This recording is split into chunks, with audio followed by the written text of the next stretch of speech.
I'm Pat Welsh from Pollock Media Group for Live 365. I'm presenting a series of tutorials on radio programming. This one is part 4 of the Principles of Programming Music Radio. It's intended for Live 365 programmers from all stations and genres. It covers music selection and playlist creation. The goal is to help you maximize your audience, both in terms of satisfying your existing audience and attracting new listeners. In Part 4, I'll cover how to make changes to your music library. Now, while most of the advice you see here is for contemporary stations, that is, stations that are constantly adding brand new songs into the library, most of these recommendations will also apply to you even if you program a station that plays nothing but gold. The first thing to keep in mind, maintain consistent category counts. Don't let the rotations get out of whack. If you add one to a category, take another one out. Sometimes that means removing a song completely from your music library. Other times, if a song has proven to be a popular hit, you'll need to move that song to another category, such as in our example before, moving one from A to D. This rule is especially crucial with recurrence. One of the most common mistakes I see is to let the recurrent category get too fat and slow down too much. Recurrents are still very popular songs to your audience and therefore are very important in order to retain an audience.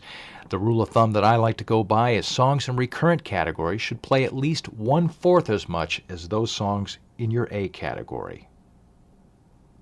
I want to stay on the subject of recurrence for the second rule. Only keep the big hits in recurrent. Only the really big hits for your audience should move back from current into recurrent. All other songs should be removed completely from the playlist.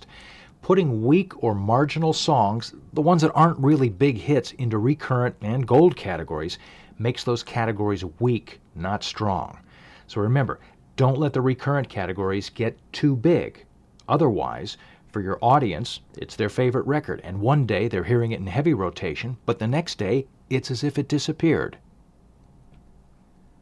The third rule is never to be too far ahead of your audience. It's better to be too late than too early to move a song out of high rotation.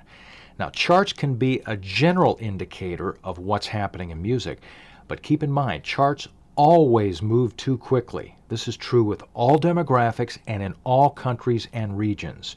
And also, remember, music programmers are also much faster than the average listener to catch on to new music or new trends, or conversely, to get tired of songs.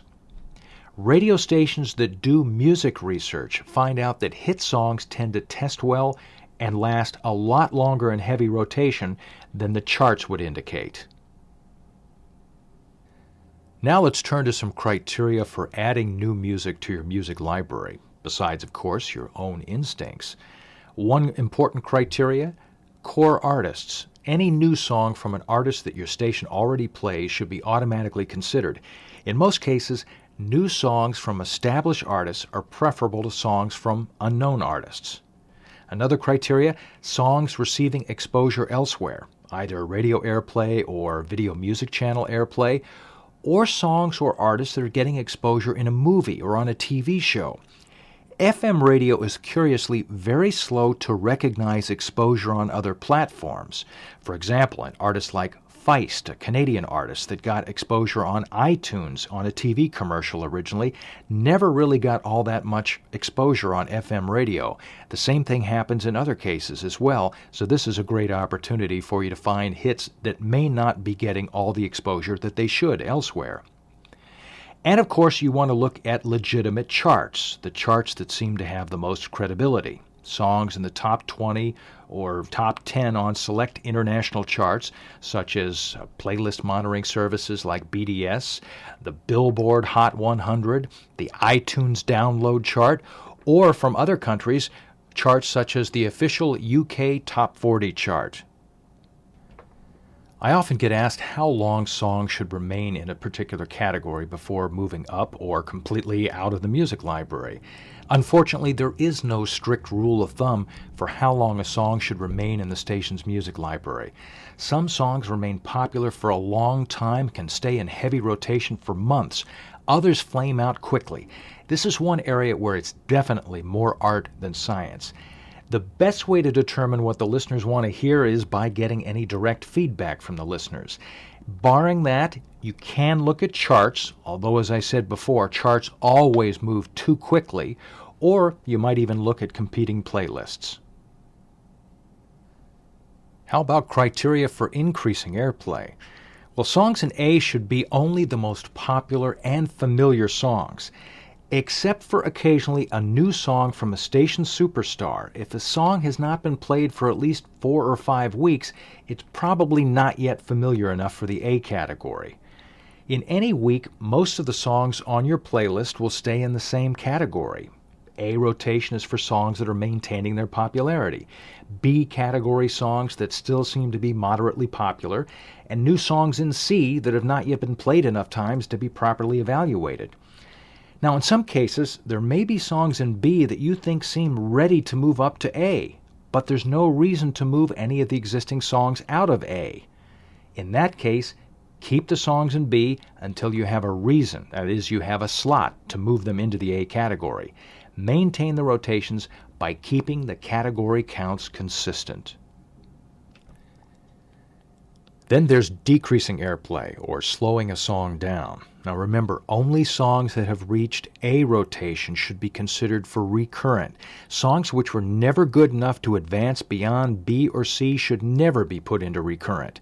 Songs which haven't performed well enough to get out of B or C need to be just dropped completely from the music library. Consider dropping a song to recurrent when you're confident that it's past its prime. How do you know that? First off, remember, music programmers get tired of music a lot faster than the listeners do, so it's important to look at some outside criteria as well.